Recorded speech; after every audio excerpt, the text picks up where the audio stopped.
Protopresbyter Sergiy Baranov. Sermon on the Day of Nativity, 2022. Throughout the history of the humankind, there has never been any nation having no sense or notion of God. Every nation had it, but sometimes in a very primitive and ignorant way, without giving it a theological shape. All people have always turned to God. I started to hold the service tonight, turned around, and saw people standing in the church all the way to the entrance. What makes them come here? They can't sleep? It's not an easy deal to stand during all the service. Your legs and back ache, and it's a late night. Children have also come, and the church is crowded with people. Someone has ever tried to push people away from God by a sort of ideologies or philosophies, and they may be deceived for some time. But then people make a circle and come back as they are attracted to God. A human is disturbed by a sense of God on an unconscious level. People are allowed to go to church after the pandemic now, and here we are. Our church is full of people tonight. It is very hard for a human to live without God. People who treat religion ironically or sarcastically sometimes say that some people made up God as protection for the fear of natural disasters. I presume in a way they are right, as our world is full of sorrow, and it's hard and even scary for people to cope with it all on their own. You know how one feels safe under the protection of God. It is so optimistic and vital when you have God. When you feel Him, when you live by Him, when you walk with Him. If there wasn't any God, one should have invented Him. But He exists, and no one has to invent Him, and every one of us has made his or her own choice. It would have been very hard without God, but it is so good to be with such God.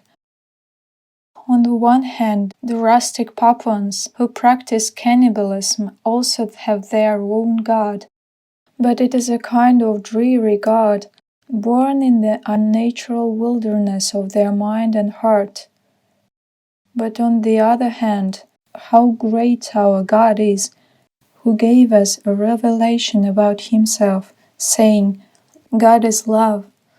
There is no such God in any religion who would say about himself, I am love. And what is the essence of this God, who is love? The truth of love can be revealed as much as God can step in our direction without fearing to get dirty, to humiliate His greatness by our nothingness. And only this God, Christian God, God of the New Testament, who said about Himself, I am love, only He goes all the way down, goes misunderstood, criticized throughout the whole New Testament, and He gets so much sarcasm, so much irony. Just look, this person who calls himself the Son of God remains among publicans, sinners, adulterers. He shares a room and takes food with them. People then could not even imagine such things, as they considered that God who gave them the law was supposed to keep punishing them way back to the 10th generation. This God who breaks the law and goes to the worst adulterer in order to save her was hard to imagine for those people, but our God is that kind of God, and our Christian heart got filled with this God. Love can't be picky, capricious, half-hearted. A true love can only be perfect.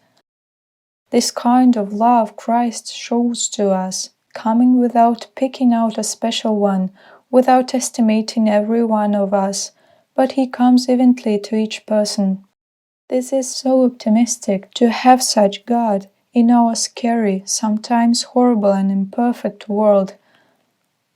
And the more imperfect is the world, the more we feel comfortable with our God. There is a saying that goes, "Extremity is God's opportunity." I am so glad to see all of you tonight. God touches the heart of the most hard-hearted and indifferent man, and wonderful things start to happen to that heart. The same person without inspiration from God could walk by the afflicted, could lose his temper and say something wrong. But here inspiration comes, and the root of the word inspiration is Spirit, and the Holy Spirit came to him and something changed in him. So he keeps living his life like that puppy from a Soviet cartoon. Do you remember he walked down the street and presented everyone with flowers? And everybody wondered, is this for me? Why? Just for no reason. Maybe one of the reasons why we go to church is because we've got tired of being angry, criticizing, nursing spleen and ill humor. We've got really tired of all of it.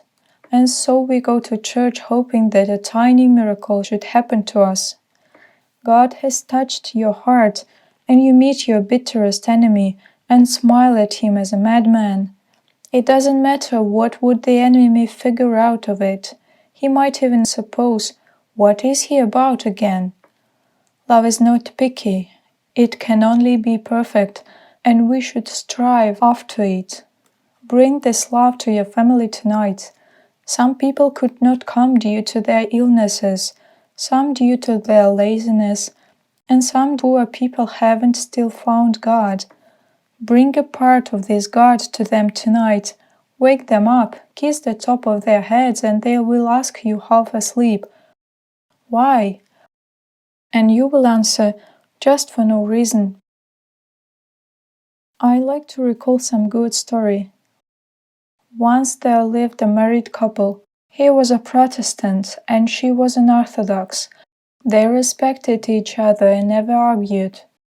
He attended his meetings and she attended liturgies. One day he asked her, "Are you going to your liturgy tomorrow?" "Yes, of course. It is Sunday tomorrow, and you don't mind if I go to liturgies on Sundays." And all of a sudden he says, "Listen, please, take me too." She wonders, well, what's going on? We haven't even discussed that. "You know, I want to be like you when you come back from there.